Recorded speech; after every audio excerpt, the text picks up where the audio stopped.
আকাশের তারা বলো, আকাশের তারা বলো, ঝিলিমিলি জ্বলছে, বলুন হাবিব এসেছে, রাসূল এসেছে, আমার নবী এসেছে, হাবিব এসেছে, জোর মারহাবা। এই দৃশ্য দেখানোর পর জিবরাইল আলাইহিস সালাম পাকা দিয়ে হালকা আঘাত করলেন, আল্লাহর বান্দা কবরের মধ্যে চলে গেলেন। কিছুদূর আঘাত যায় আর কবরের উপরে বদন পাকা দ্বারা হালকা আঘাত করলেন, বললেন কুম্বি ইজনি ইল্লাহ, আল্লাহর হুকুমে আল্লাহ আর বান্দা বদন জিন্দা হয়ে যাও। দেখা গেল কবরের মাটি ফাটতে লাগলেন, বদন লাফাতে লাগলেন, কবরের ভিতর থেকে আল্লাহর আরেকটি বান্দা বদন বের হয়ে আসলেন। এত সুন্দর বদন বের হয়ে আসলেন, এমন কালো বাদাম বেগুন চুলার মধ্যে দিলে যেমন রং হয়, ওই রকম কালো কুস্তিমান বাদাম বের হয়ে আসলে। এই দৃশ্য দেখানোর পর পাখা দ্বারা হালকা আঘাত করলেন, আল্লাহর বান্দা কবরের মধ্যে চলে গেলেন। আল্লাহর নবী বললেন, জিবরাইল দুইটা মানুষের কারণ বুঝলাম না। জিবরাইল আলাইহিস সালাম বলে, রাসূল গো, প্রথম নম্বরে যেই মানুষটাকে দেখানো হলো, এই মানুষটা জীবনে নামাজ ছাড়ে নাই, রোজা ছাড়ে নাই, হজ ছাড়ে নাই, যাকাত ছাড়ে নাই, কোরবানি ছাড়ে নাই, ধর্ম নিরপেক্ষ মতভেদকে ঘৃণা করেছে, আল্লাহর বিধিবিধান মেনে চলছে, আল্লাহ কবরটা ফুলের বাগান বানাইছে। ইসলাম, ইসলাম ছাড়া অন্য কোন তন্ত্র জাতি ও তাপার ধর্ম নিরপেক্ষ মতভেদ কেউ যদি কায়েম করে, ফলে ইউকুবালা মিনহু, ওর নামাজ রোজা হজ যাকাত আল্লাহর দরবারে কোনোদিন কবুল হবে না, হতে পারে না, হওয়া সম্ভব না। ওয়া ফিল আখিরাতি মিনাল খাসিরিন।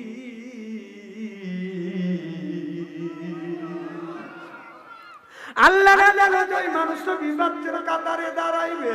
আমার ভাইয়ের আমার আল্লাহর নবীকে বললেন, নবী গো, প্রথম নম্বরে এই মানুষটা আল্লাহর এই কাম করছে বিদায় আল্লাহ কবরটা ফুলের বাগান বানাইছে।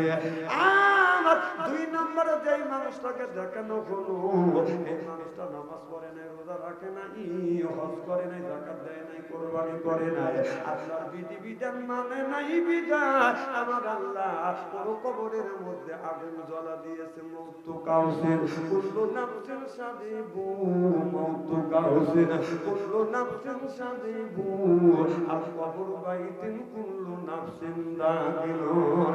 হাদিস শরীফের মধ্যে দেখলাম, যেই ব্যক্তি নামাজ পড়বে না, আল্লাহর কবরের মধ্যে আগুনের বিষাক্ত সাপ দিবে। এই সাপটা ফজর নামাজ কাজা করার কারণে সাপটা ফজর থেকে জোহর পর্যন্ত কামড়াবে, জোহর নামাজ কাজা করার কারণে সাপটা জোহর থেকে আসর পর্যন্ত কামড়াবে, আসর নামাজ কাজা করার কারণে সাপটা আসর থেকে মাগরিব পর্যন্ত কামড়াবে, মাগরিবে নামাজ কাজা করার কারণে সাপটা মাগরিব থেকে ঈশা পর্যন্ত কামড়াবে। কবি বলে, কোনখানে ঘুরিয়া বেড়াও হীরার পাহাড়, ঘুরে বেড়াই এই জগতে বিরিয়ার জানোয়ার, একা কামড়ের জ্বালায় হাজার বছর যায়, এমনি করে কামড়াইবে লাখো লাখো বার। আগুনের বিষাক্ত সাপ ওই মানুষের কবরের মধ্যে বাদাম যখন দেওয়া হবে, একটা বার করে কামড় দিবে, কামড়ের যন্ত্রণা এক নয় দুই নয় 1000 বছর পর্যন্ত জ্বলতে থাকবে, পুড়তে থাকবে। তাহলে আমাদের দরকার আছে না বাদাম নাই? আল্লাহ কোরআন কারীমের মধ্যে 80 থেকে 82 জায়গা বললেন, ওয়াকিমুস সালাহ, নামাজ কায়েম করো, ওয়াতুস যাকাত আদায় করো, কুতিবা আলাইকুমুস সিয়াম, রমজান মাস আসলে রোজা রাখো। কথা কার? তাহলে নামাজের কথা 80 থেকে 82 জায়গা, তাই না মামা? যাকাতের কথা 30 জায়গা, কুতিবা আলাইকুমুস সিয়াম, রমজান মাসের রোজার কথা আল্লাহ 1 থেকে 2টি জায়গা ইঙ্গিতে রাখছে। তাহলে নামাজ ছেড়ে দিয়ে কিছু মানুষ রাখছে মাথায় বড় বড় জ্বর, এরপরে পরনে হলো সালার সরা, হাতে হলো বালা, গলায় হলো মালা। আমি হিসাব করে দেখলাম ওই লোকটা অরিজিনাল শয়তানের শালা। নামাজ নাই, রোজা নাই, খালি বান্দারি গজল কায়া কায়। আর খাসার ভিতর আছেন পাখি ডুবলো কি বাঁবে, হায় হায় খাসার ভিতর আছেন পাখি ডুবলো কি বাঁবে, এ মুর্শিদকে খাওয়াইলে সালা পাখি কি খাবে, হায় হায় মুর্শিদ খালে মা কনসানা পাখির তো খাওয়া হইল না, মুর্শিদকে খাওয়াইলে সালা পাখি কি খাবে, পাখি গু খাবে তা তোর কি কথা বল না কে? এই পাখি চাই নামাজ পড়, পাখি চাই রোজা কর, পাখি চাই হজ কর, পাখি চাই জিকির সুবহানাল্লাহ বললেন না। নামাজ নাই, রোজা নাই, বান্দারি বাজান বদমাইশের বাজান জায়গা পাও না, এর মানে হলো ইন্নাস সালাতা তানহা আনিল ফাহশাই ওয়াল মুনকার। নামাজ পড়লে অন্যায় অশ্লীল কাজ থেকে এই মানুষটাকে আল্লাহ বাজান ফিরিয়ে আনে। চিল্লাইয়া পার মারহাবা।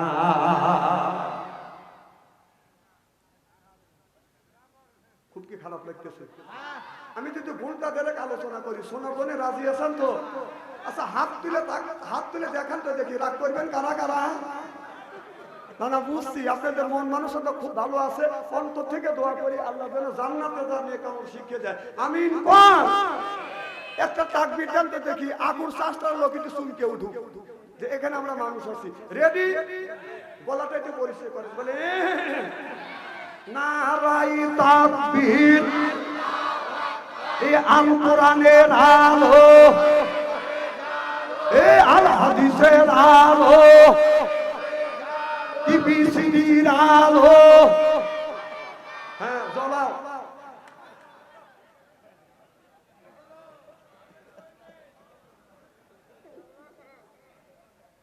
আপনারা মনে করেন না যে বাদশাহ আনসারী একটা মাহফিল রাখে করে আসছে, ওয়াজটা পুরো হয়েছে। অত সস্তা না, ওয়াজ কেবল শুরু করলে উঠছে আজকে বস্তার মনে, আর ছাড়িয়েও দিতে পারি নাও পারি। আমার ভাইরা আমার ভালো করে লক্ষ্য করে শুনুন, তাহলে আল্লাহ কোরআন কারীমের মধ্যে ৮০ থেকে ৮২ জায়গা বললেও আকিমুস সালাত, নামাজ কায়েম করো, অত যাকাত আদায় করো, কুতিবা আলাইকুমুস সিয়াম, রমজান মাস আসলে রোজা রাখো, সুবহানাল্লাহ বললেন না? তাহলে নামাজ যে আপনি পড়বেন, নামাজ পড়ার একটা শর্ত আছে। আল্লাহ বললেন কুলু মিন তাইয়্যিবাতুম মা রাযাকনাকুম, আগে হালাল খাও এরপর ইবাদত করো। আমার আল্লাহর আয়াত আছে না মামা? তাহলে আল্লাহ বললেন কুলু মিন তাইয়্যিবাতুন, আগে কুলু মিন তাইয়্যিবাতুম মা রাযাকনাকুম, আগে হালাল খাও এরপর ইবাদত করো, সুবহানাল্লাহ বললেন না? তাহলে হালাল যে আল্লাহ হালাল খাবারের কথা বললো, হালাল তোমরা খাও। আমি হিসাব করে দেখলাম বাংলাদেশের মধ্যে সবচাইতে অবধ মানুষ দেখলাম, এরা অবধ কারা? যারা সুদ খায়, ঘুষ খায়, এদের চাইতে অবধ মানুষ আর দুনিয়ায় নাই।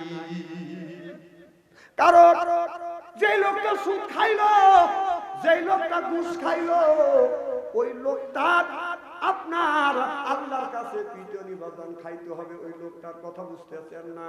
কিন্তু আপনার সুদ খাইলো, ঘুষ খাইলো, এই ঘুষের টাকা আপনার বউ খাইলো, ছেলেও খাইলো, মেয়েও খাইলো। পেটন খাবার সময় লোকটা একা খাবে, কিন্তু আর ওই টাকা পয়সা অর্থ সম্পদ যা আছে সব মানুষ ভাগাভাগি করে খাবে, আর পেটন খাবে একা। যে লোকটা একা পেটন খাইয়া সব মানুষকে বাঁচাইতে চায়, এর চাইতে অবত মানুষ আল্লাহর জমিনে হয় না। চিল্লা কোন ঠিক? এরা কয় ঠিক। হ্যাঁ, যে সুদ ঘুষ খাবে, পেটও নকল ঠিক মতো খাবে, ওর বকসুদি বলা যায় যে, ওর বকসুদি বলা যায় যে আমি যে সুদ ঘুষ খাচ্ছি, চুরি ডাকাতি করে আনতেছি, কবরের মধ্যে যে আল্লাহ গুতনি দিবে, গুতনির বাকি তুমি নিবে, বললা আমি কে গুতনি দিবে যাবো? কথা কোন? মানে একজন সুদ ঘুষ খায়, দুই ভাই, আর একজন নামাজ কালাম পড়ে। আর এক ভাই বাজে রে নামাজ কালাম পড়ে বললি কি, এক বেলা খায়া দিন যায়, এক বেলা খায়া দিন যায় না, আমি যে লাভের লাভ, লাভের লাভ। কথা বুঝতে চান না? আমি সুখে থাকি, বলে ভাই মরে গেলে কেউ তোমার আপন হবে না। কয় না, মরে গেলে আমার আপন হবে। কয় যে আপন যে হবে না তোর প্রমাণ করতে পারবি? তা অবশ্যই প্রমাণ করতে পারবো। যে কিভাবে? তুমি পেট ধুয়ে সবার সামনে যায় সেইটা করে দেবে, মরার ভান ধরে থাকবে, বাকি কাজ আমি করবো। কি করব? বাকি কাজ আমি করব। এখন বাড়ির মধ্যে যায় কাঁদতেছে, চিকুর দেখা দিয়ে উঠছে, দেখেন না যে রমজান মাসে আপু চাষতলে হঠাৎ করে ঢুকছি, ঢুকে দেখি যে একজন এই খাইতেছে, সিগারেট খাইতেছে আর চা খাইতেছে। বলছে রোজার মাসে তুমি এই কাম করছে, আর সাথে সাথে পেট ধরে কাঁদে, ওরে মারে হুজুর রে, ইস পেটের ব্যথা হুজুর। দেখেন কি সিটের সিটি, আন্তর্জাতিক সিটে দেখছেন না? কথা কি আমি অবাস্তব বলতেছি নাকি? আচ্ছা, তো এখন ওই লোকটা কি করছে? ওই লোকটা আপনার পেট ধরে বলতেছে আমি মরে গেলাম, মরে গেলাম, মরে গেলাম, পেটের ব্যথা ওটাই মরে যা আর নাই। এখন বলতেছে কবিরাজ নিয়ে এসো, কবিরাজের কাজ হবে না। কবিরাজের সাথে পরামর্শ করতে, ডাক্তারের সাথে পরামর্শ করে কয় না এই রুগী বাঁচানো সম্ভব না। এখন ছেলের বাপ বলতেছে যে তুমি তো হুজুরা কি করলে, তুমি তো যারা ফেঁকা দিয়ে বাঁচাও। তখন ও আতঙ্কিত করে বলতেছে যে আমি বাঁচাইতে পারি, শর্ত আছে যে কি তুমি আগে বাঁচাও। তখন ও সুমন্ত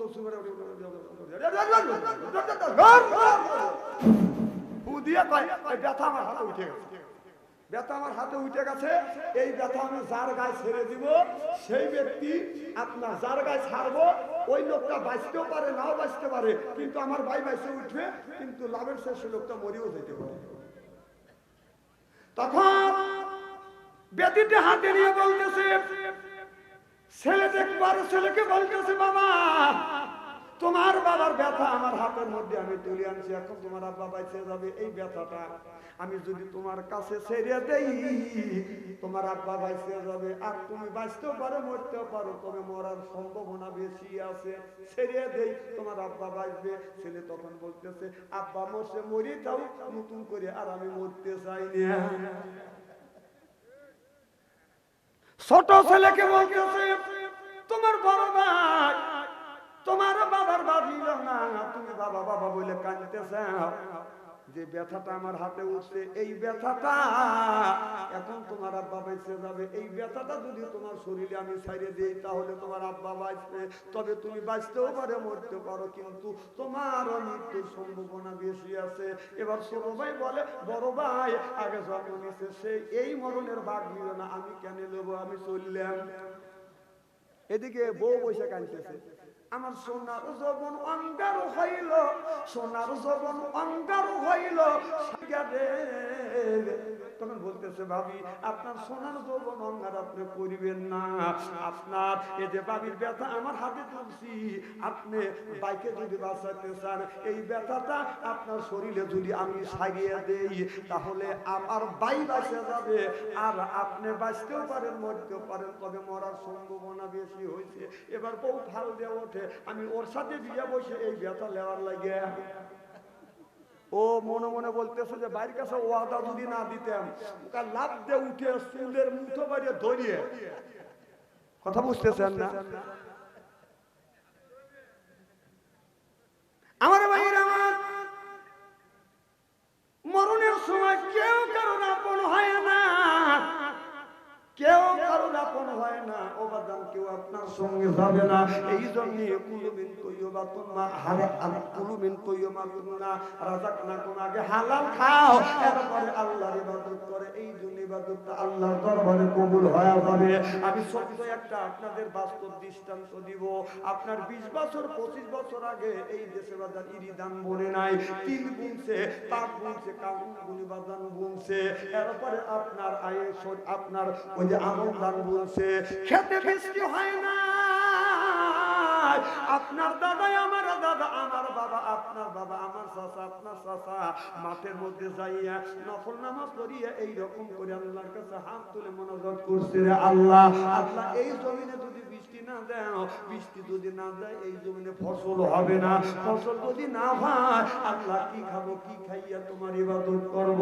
আপনারা বলুন আগের জামানা বৃষ্টি নামছে কি না? কথা কন।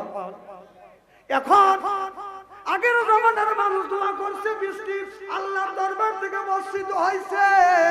আর এখন গত বছর দেখছি বাংলাদেশের হাফেজ কারি মাওলানা পীর বুজুর্গ পীর সাহেব বুই সাহেব সব মিলিয়ে আল্লাহর কাছে দোয়া করছে, আল্লাহ বৃষ্টি নামাও। এর মানে হলো বাজান বৃষ্টি নামে নাই, দোয়া কবুল হয় নাই। আগেকার মানুষের দোয়া কবুল হয়েছে, এখনকার মানুষের দোয়া কবুল হয় নাই। বড় বড় পীর সাহেবের দোয়া কবুল হয় নাই। এর মানে হলো আপনার পীর সাহেবের মুরিদ খাইছে বাজান সুদ, খাইছে ঘুষ। ওই পীর সাহেব ওই ঘুষের টাকা সুদের টাকা ওই পীর সাহেবকে দিচ্ছে, ওই পীর সাহেব খাইছে গরু খাইছে বরকি খাইছে, সবকিছু খাইয়ে পেটটা বাজান আপনার গরুস্থান বানাইছে, গরু বরকি। কথা কন, এক একটা পীর শালার পেট কি। আল্লাহ রাসূল বলছে যে সুন্নাত তরিকায় খাবার খেলে, সুন্নাত দিন তরিকায় যদি খাবার খাওয়া যায় আপনার বুকের চাইতে পেট কোনোদিন বড় হতে পারে না। এক নাম্বার খাবার, এক ভাগ খাবার, এক ভাগ খালি, এক ভাগ পানি। বাংলাদেশের যত বড় পেটওয়ালা বুড়িওয়ালা লোক আছে আমার কাছে দেন, 3 মাসের মধ্যে ওই শালার যদি পেট না কমাইছি। কথা কোন শালারে খায়া খায়া পেটটা গরু বরকি গরুস্থান বানাইছে। কোথায় পায় না বাপ স্ত্রী করে ভালো দেবো হয় সারা তোর ওয়াজ করবো, এলাকা না ওয়াজ করলে অর্থের কি হবে? খারাপ লাগতেছে নাকি? তবে হক কথা আমি বলবো, স্ত্রী করেই যাবো। আদি সাহেব রাগ করতেছে না? না, আদি সাহেব আমার পক্ষে আছে। না না, উচিত কথা তো বলবে না। যে পীর সাহেবের কাছে স্ক্রিন টাচ মোবাইল আছে ও যে আল্লাহর ওলি আমি বিশ্বাস করি না। ও ল্যাংটা ছবি দেখে, অনর্গল মিয়াদের ছবি আসতেছে, ছবি দেখতেছে, চোখে কিনা হচ্ছে ল্যাংটা ছবি। অর্থাৎ যে পীর সাহেবের কাছে টাচ মোবাইল আছে ও ল্যাংটা ছবি দেখো পীরের জাত। কতক্ষণ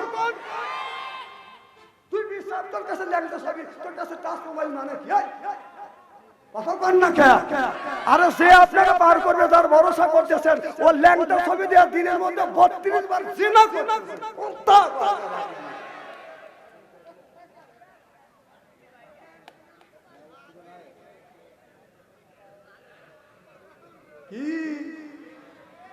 আচ্ছা তেল ঢেলে ওয়াজ করো, আর তেল ঢেলে সুখ নাই। এটা আপনার ওলি আল্লাহর বাংলাদেশ, শহীদ কাজীর বাংলাদেশ। আল্লাহর ওলিরা জমিনের মুখে আসে, বুকের তাজা রক্ত মুলিঙ্কিত করে দিয়ে তারপরে ইসলামের পতাকা উত্তীর্ণ করেছে। চিন্তা বলো ঠিক কিনা? সেই দেশে আর ভণ্ডামি চলবে না। পীরগিরি করে খাও, পীরের আবাদগিরি করে খাও, মুরিদ করে খাও, কিন্তু ঠিক মতো মুরিদ করে খাও। তোরাতে টাচ মোবাইলকে তার মানে হলো তুই ল্যাংটা ছবি দেখে বিশ্বাস যদি না হয় এখনই তো টানিয়ে নিয়ে যাবো তোর বোর কাছে। চল কতক্ষণ সারা বাংলাদেশ করে আমার টাচ মোবাইল লাগে না, তোর টাচ মোবাইল লাগে মানে কি? তুই দেশের কি করিস? দেশে যে অন্যায় অত্যাচার হচ্ছে তার লাগে তো প্রতিবাদ একটা বার করিস।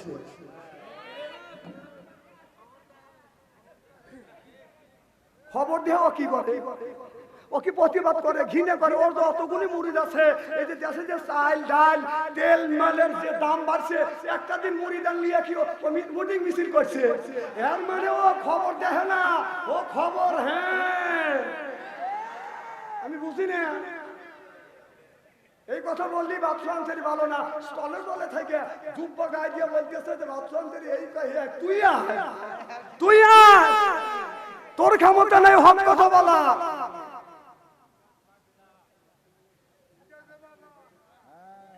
ঠিক আছে তো? নারায়ণ তাকবীর। আজ নামাজ নষ্ট করবার জন্য ষড়যন্ত্র হচ্ছে।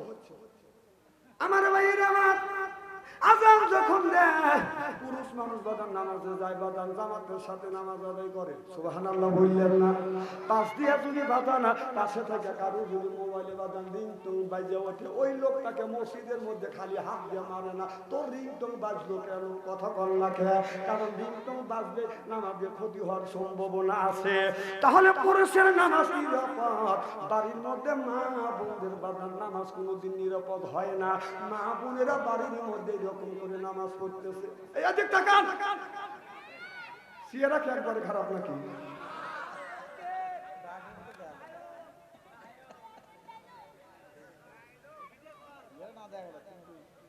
কি যেন বলতেছিলাম?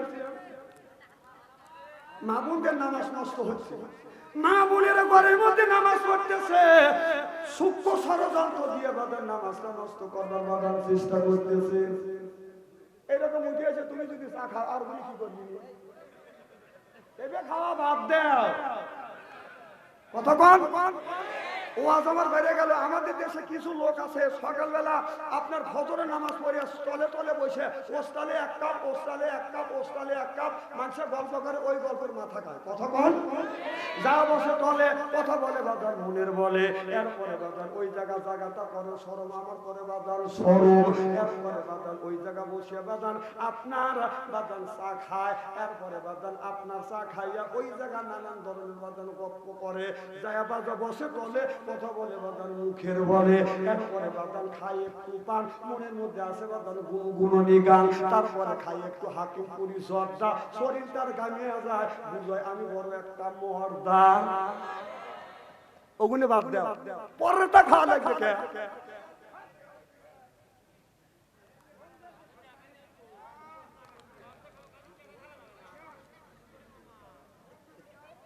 আমি কাউরে খাতের করে ওয়াজ করতেছি না, আমি কোরআন হাদিস বর্তমান প্রেক্ষাপট মিলে কথা বলি আপনাদের বাঁচানোর জন্য। আল্লাহ রাসূল বলছে তুহিদ্দু তুহিব্বু, তুহিদ্দু তুহিব্বু, খালি খায়ও না খাওয়াও, খালি করতে করে খাওয়াও, কথা কয় না। গ্রামের মধ্যে যদি প্রভাবশালী লোক হয়, যা কয় যে চাষে একটা চা খায় যায়, হ্যাঁ যদি হ্যাঁ করে যে গরিবের পাইপ বেচা টাকা, আর রিক্সা চালানোর টাকা, ভ্যানালার টাকা, টাকার সাহায্যে আর পানতে কট করে খালি। আল্লাহ রাসূল বলছে তুহিদ্দু তুহিব্বু, খালি খায়ও না খাওয়ায়ও। টাটকা ওয়াজ, কোরআন হাদিস বর্তমান প্রেক্ষাপট মিলে আজকে একবারে ফিনিশিং করে ফেলে দাও। সারা বাংলাদেশ ইস্তেরি করে পেল।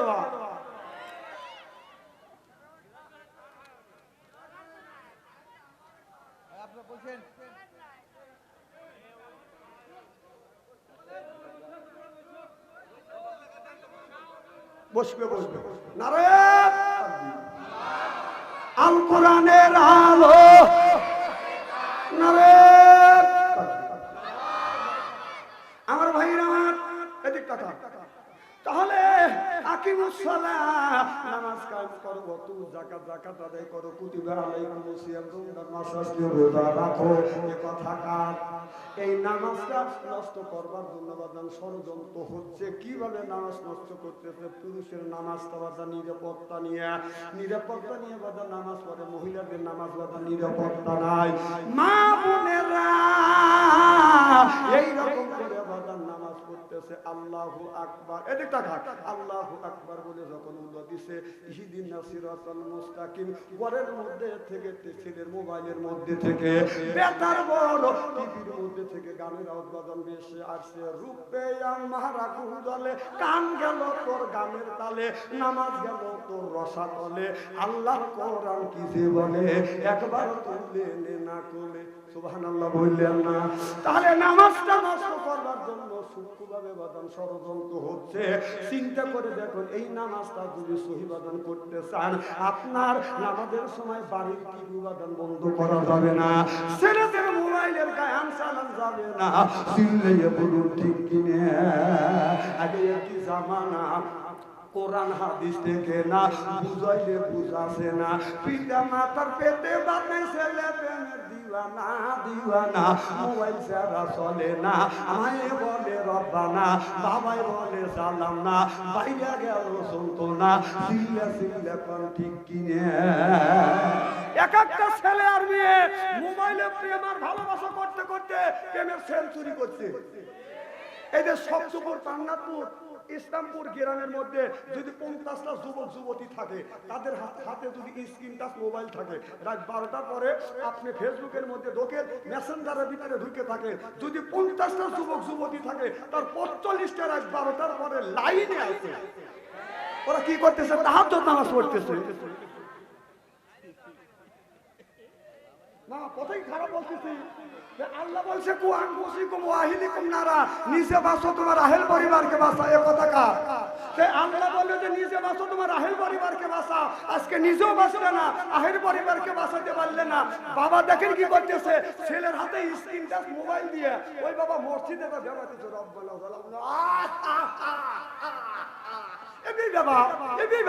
ছেলের হাতে দোজকের ঘরে দিয়া তুই বেড়াতেছিস। তোর নামাজ, তোর রোজা, তোর হজ, তোর যাকাত সব চলে গেছে তোর ছেলের স্ক্রিন টাচ মোবাইলের মাধ্যমে। কোরআন খুলে দেখ কতক্ষণ বাবা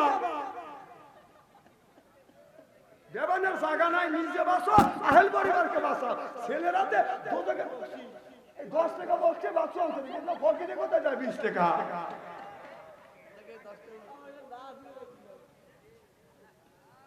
না না ভাই তো দিবে, ভাই নেই বউ, হে 10 টাকা দিবে কিনা?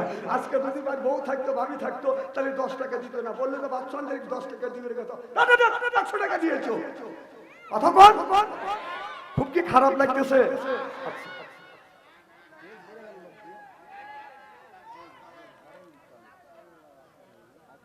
একটা মাহফিল নষ্ট করে থুয়েছি, 9:30 যে বাচ্চা ওই মাইছে থুই দৌ।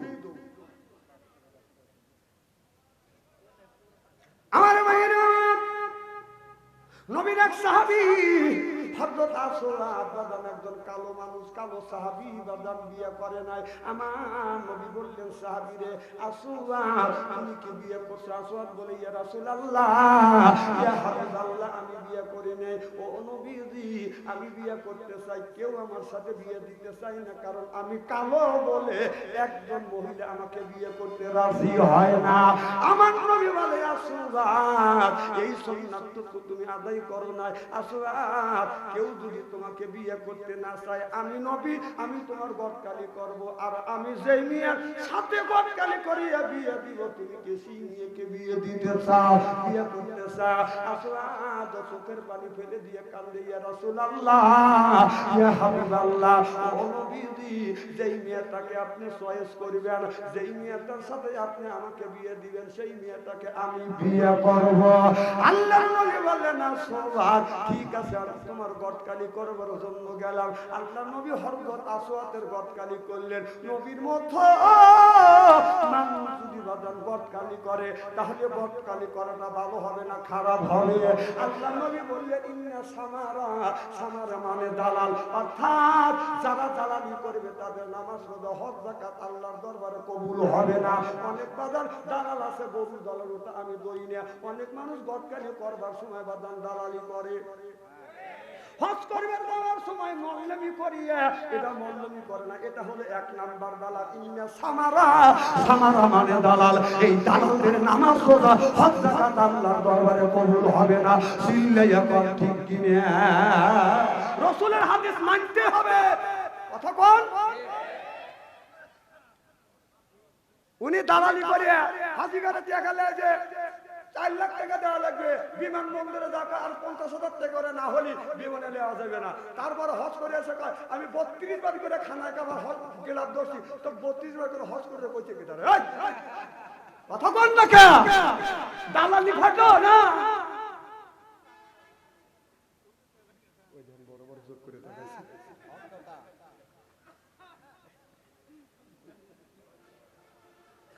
কোরআন হাদিসের বাইরে বাদশা আনসারী কথা বলে না, বর্তমান প্রেক্ষাপট মিলে বলে। এই জন্যই সারা বাংলাদেশে আমার একটা বদলাম হয়ে গেছে। আমার দেখছি একটা ডিজিটাল হয়েছে, সিয়েরা দেখছেন না? সিয়েরাও ডিজিটাল, দাড়িও ডিজিটাল, জায়গা জায়গায় আছে আর জায়গা জায়গা নেই। আমার ভাইয়ের, আমার আল্লাহর নবী চলে গেলেন মদিনার ভিতরে। সবচাইতে সুন্দরী মহিলা তারে বলা হয় হুরে মদিনা। এবার হুরে মদিনার কাছে যা বললো, হুরে মদিনা, আমি তোমার বিয়ার গটকালি করতে চাই, তুমি বিয়ে করতে কি রাজি আছো? হুরে মদিনা বলে, ইয়া রাসূলুল্লাহ, ইয়া হাবিবাল্লাহ, আপনার মতো মানুষ যদি গটকালি করে, আপনি যার সাথে আমাকে বিয়ে দিবেন আমি তারে বিয়ে করব। আল্লাহ নবী এই কথা বলিয়া আপনার বিয়েটা ঠিক করে থুয়া বাদান চলে আসেন। আসওয়াদের কাছে এসে ডেকে বলে, আসওয়াদ, এমন একটা মেয়ের সাথে তোমার বিয়ে ঠিক করছি, এই মেয়েটা হলো বিশ্ব সুন্দরী, যাকে বলা হয় হুরে মদিনা। এই হুরে মদিনা তোমাকে বিয়ে করতে রাজি হইছে। আসওয়াদ থেকে বলে, ইয়া রাসূলুল্লাহ, ইয়া হাবিবাল্লাহ, আমি হুরে মদিনাও বুঝি না, আমি কালো মেয়ে বুঝি না, আমি ওই মেয়েটাকে বিয়ে করব যেই মেয়ের ভিতরে 4টে গুণ আছে, 4টে গুণে গুণান্বিত যেই মেয়েটা আছে, এই 4টে গুণ যেই মেয়ের মধ্যে পরিপূর্ণ আছে, ওই মেয়েটাকে বিয়ে করব। 4টে গুণের মধ্যে যদি 3টে গুণ আছে, একটা গুণ নাই, ওই মেয়েটাকে আমি বিয়ে করব না।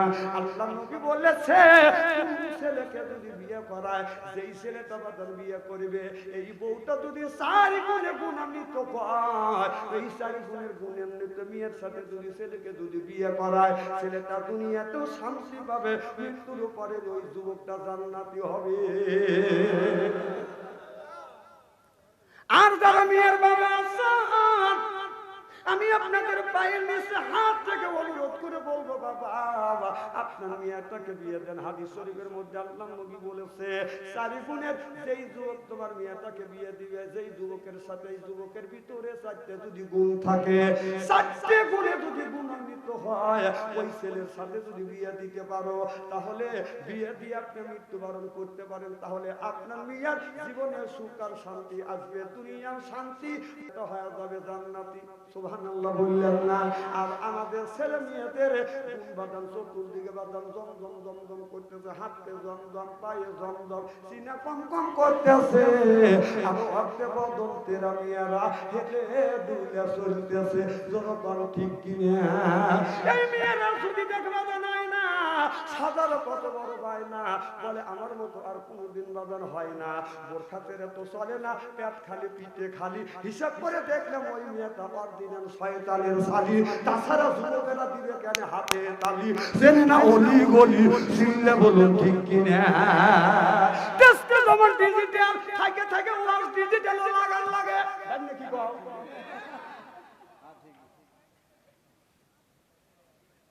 হারি সাহেব রাগ করেন না, আমি আপনার বাঁচানোর জন্য কথা বলতেছি, হয় শোনেন অথবা না শোনেন।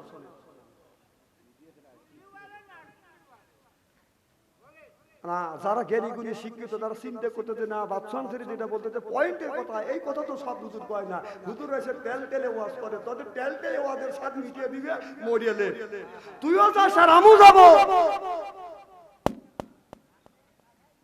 আমার ভাইয়েরা, আমার আসওয়াদ থেকে বলি, ইয়া রাসূলুল্লাহ, ইয়া হাবিবাল্লাহ, ওই মেয়েটাকে বিয়ে করব যেই মেয়ের ভিতরে 4টে গুণ আছে, 4টে গুণের মধ্যে যদি 3টে গুণ থাকে, মেয়েটাকে বিয়ে করব না, 4টে গুণ পরিপূর্ণ থাকলে আমি ওই মেয়েটাকে বিয়ে করব। সুবহানাল্লাহ বললেন না? আল্লাহ নবী, বিশ্ব নবী, আমার দয়ার নবী, মায়ের নবী চলে গেলেন হুরে মদিনার কাছে। হুরে মদিনার কাছে দেখে বলতেছে, হুরে মদিনা, আসওয়াদ তোমাকে বিয়ে করবে যদি তোমার বুকের 4টে গুণ থাকে, 4টে গুণে যদি গুণান্বিত হয়, 4টে গুণের মধ্যে যদি 3টে গুণ থাকে, একটা গুণ যদি কম হয়, তোমাদের বিয়ে করবে না। এবার মেয়েটা বলে, ইয়া রাসূলুল্লাহ, ইয়া হাবিবাল্লাহ, বলেন গো নবীজি, এই গুণটা আমার মধ্যে আছে কিনা? এবার আমার নবী বললেন, মেয়েটা বলে, নবী ভাই আপনি বলতে থাকেন, এই গুণটা আমার মধ্যে আছে কিনা, বলেন গো নবীজি, এই যুবকেরা গুণের কথা কি বলছে? এবার আমার নবী বলে, রে যুবতী হুরে মদিনা, যুবকটা বলছে, প্রথম নম্বর গুণ, তুমি কোরআন পড়া জানো কিনা? মেয়েটা চোখের পানি ফেলে দিয়ে দিয়ে কান্দার বলে, ইয়া রাসূলুল্লাহ, ইয়া হাবিবাল্লাহ, এই গুণটা আমার মধ্যে পুরোপুরি ভাবে রয়ে গেছে। ও নবীজি, সকালবেলা ফজর নামাজ পড়িয়া কোরআন তেলাওয়াত না করিয়া কোনদিন বিছানায় আমি ঘুমাতে যাই না, চিল্লাইয়া পার মারহাবা। আগে দেখছি ছোটবেলা দেখছি রাস্তা দিয়ে বাজান হেঁটে গেলে প্রত্যেকটা বাড়ির বাজান আপনার ভিতর থেকে কোরআন তেলাওয়াতের আওয়াজ আসছে, আপনার দরজা থেকে কোরআন তেলাওয়াতের আওয়াজ বাজান ভেসে আসছে। আর এখন রাস্তা দিয়ে হেঁটে গেলে বাজান কোরআন তেলাওয়াতের আওয়াজ শোনা যায় না, গানের আওয়াজ শোনা যায়, কথা বুঝতেছেন না, তুই তো আজ ভুলেই গেছিস পাপা, তুই তো আজ ভুলেই গেছিস মল্লিকাদের না, সেই এখন ঘুমটা পড়ে মধু বেশে দূরের গায়ে যায়, যেদিন গেছে সেদিন কি আর ফিরিয়ে পাওয়া যায়? আমি আর অত্যাচারে পুকুরানো পড়া দেয়, এখনো প্রতিবাদ করতে হয়। তুই তো আজ ভুলেই গেছিস, আমি তুই তো আজ ভুলেই গেছিস আল্লাহ নবীর নাম রে, আল্লাহ নবীর নাম। নবী আমার মদিনাতে আছে শুয়ে, কে করে তার কাম? হারমোনিয়াম আর বাজাতে ইংলিশ দিছে পাম, তুমি কইরো না পাম পাম, লাগারে বাইরে গেছে দাম, এখনো সময় আছে, মুখে নাও আল্লাহ নবীর নাম রে, আল্লাহ নবীর নাম। চিল্লা করে ঠিক কিনা? একের ওয়াজ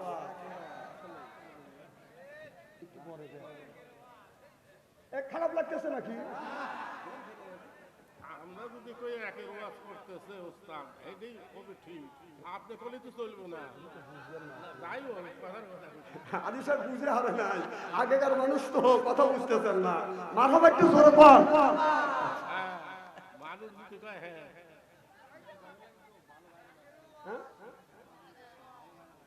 খুব কি খারাপ লাগতেছে নাকি? আমার ভাইরা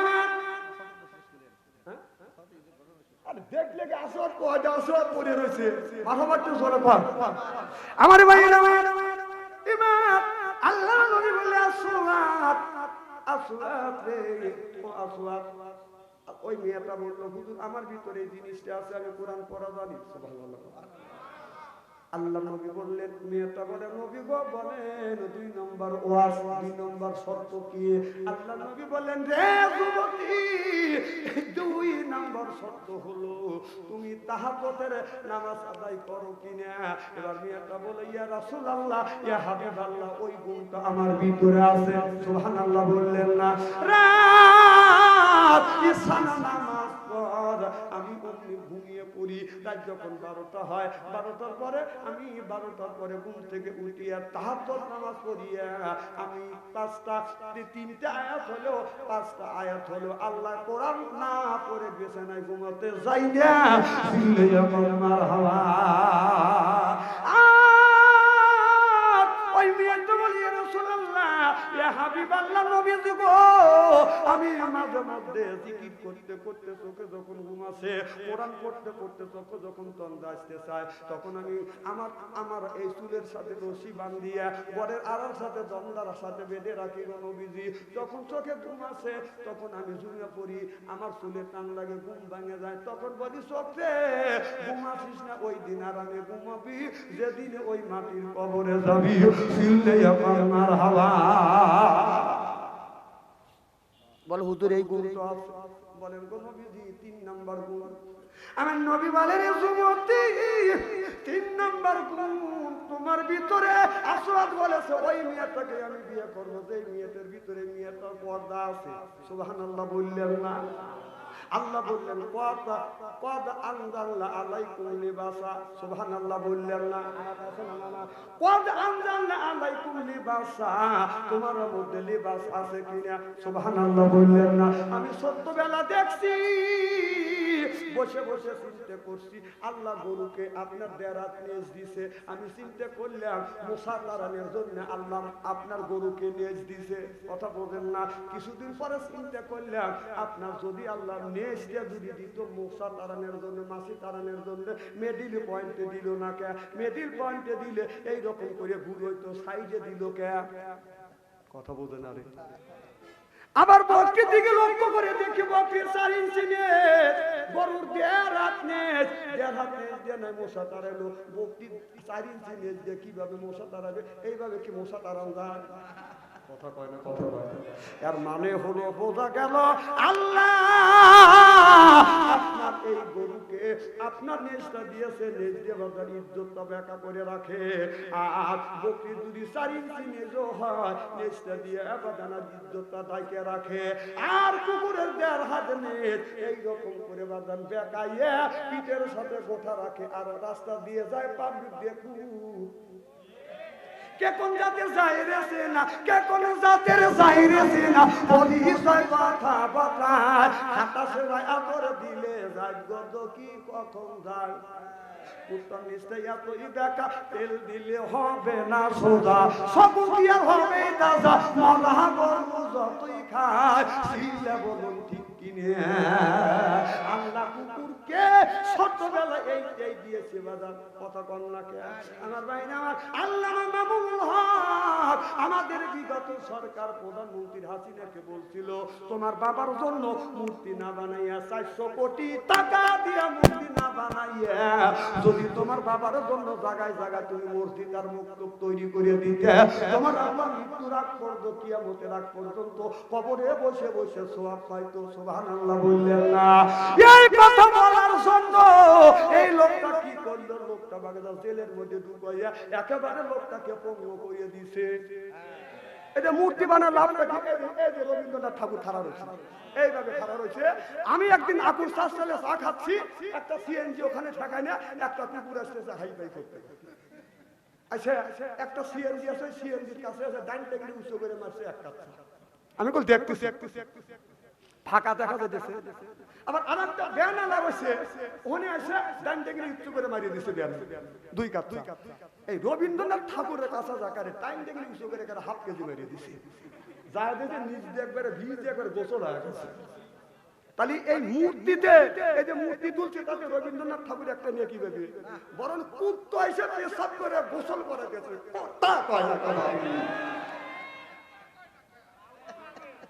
খুব খারাপ লাগতেছে নাকি আরে টাটকা ওয়াজ নগদ ওয়াজ কেবল শুরু করছি আমি আমাকে বলার জন্য আনা হয়েছে আমি বলবো কেউ মাইন্ড করবে না আপনি কিছু বললি মাইন্ড করবেন আমার ভাইয়েরা খুব খারাপ লাগতেছে নাকি এবার মিয়াটাকে বললো তোমার লিবাস আছে কিনা মিয়াটা দেখে বলে ইয়া রাসূলুল্লাহ ইয়া হাবিবাল্লাহ আমি রাস্তা দিয়ে যখন যাই গো নবীজি আমার হাতে থাকে মোজা পায়ে থাকে মোজা এরপরে বাজান রাস্তা দিয়ে হাইতে গেলে মানুষ আমারে দেখলে খালা আম্মা ফুকু আম্মা বলে কেউ আমার চাচি আম্মা বলে না আর আমাদের দেশের মেয়েরা বোরখা পরে তাই পিছন থেকে রাস্তা দিয়ে যায় যুবকেরা করে বাজান ফাইর যুবকেরা মেয়েরা এমন ধরনের বাজান বোরখা পরে এই বোরখা পরিয়া মানুষটাকে বাজান আরো আকৃষ্ট করে যুবকেরা রাস্তা দিয়ে যায় মোবাইল মেয়েদের কাছে যায় কয় মোবাইল নম্বর দাও উত্তর মতো বেউগো করে রাস্তা দিয়ে যায় কথা কোন তুমি যে মেয়েটার কাছে যে মোবাইল নাম্বার চাইলে ওই মেয়েটা যদি তোমার গুণ হইতো তুমি কি চাইতে তুমি যদি তোমার মেয়ের কাছে তুমি যদি অন্য মেয়ের কাছে মোবাইল নাম্বার চাও জেনে রাখো যুবক লিখে রাখো আর একটা যুবক তোমার বোনের কাছে আসে মোবাইল নাম্বার চাইছে কথা বল আজকাল যুবকেরা প্রেম আর ভালোবাসা করতে করতে প্রেমের সেঞ্চুরি করছে একটা যুবক মোবাইলের মধ্যে প্রেম করতে করতে প্রেমের সেঞ্চুরি করছে বিয়ে করছে প্রেম করছে 8টা বিয়ে করছে ওই যে হচ্ছে 9টা বাসর ঘরে যা ভাবতে আমি সলির জিনিসই পাইছি বাসর ঘরে যা গান গেতেছে আমি ঠকি নাই রে বউ কয় আজকে হলো তোমার আমার বাসর ঘর বাসর রাত আজকে নামাজ পড়বো দোয়া করবো আল্লাহর দরবারে কবুল হবে জীবনের সব গুলো আল্লাহ মাফ করে দিবে আর তুমি এসে গান গাচ্ছ বলতেছে বিবি আজকে আমার চাইতে আনন্দিত মানুষ কেউ নাই কারণ আমি জীবন ভরা মানুষকে ঠকাইছি আমি ঠকি নাই বিবি আমি ঠকি নাই রে তুই আমার 9 নাম্বার বিবি ও সব বলেছে আমার আগে 8টা কয় তোর দিয়ে 9টা বউ এখন বলতেছে আল্লাহ আমার কানের বগল দিয়ে বাঁচাইছে ব্যাপার কি স্বামী আমি ঠকি নাই রে স্বামী কয় ব্যাপার কি রে আবার পাল্টা জবা দিস কে স্বামী আমি ঠকি নাই রে তুমি আমার 10 নাম্বার স্বামী আমার আগে 9 টাকা তোর দিয়ে 10টা আল্লাহ এই কথাই কোরআনের মধ্যে বলছে আল খবিসাতুল লিল খবিসা আল খবিসুনা লিল খবিসা সুবহানাল্লাহ জোরে বল আয়াত আছে না আল্লাহ বলছে খবিস ছেলের জন্য খবিস বল টাটকাওয়া কোরআনের বাইরে গেছে নাকি এবি বাচ্চা তারিখ 30,000 35,000 টাকা দেয় না রূপ দেখা দেয় না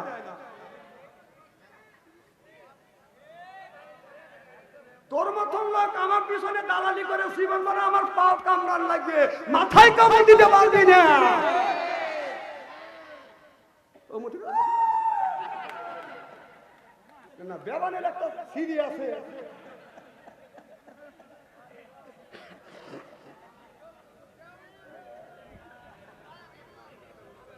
একেবারে কি খারাপ লাগতেছে নাকি?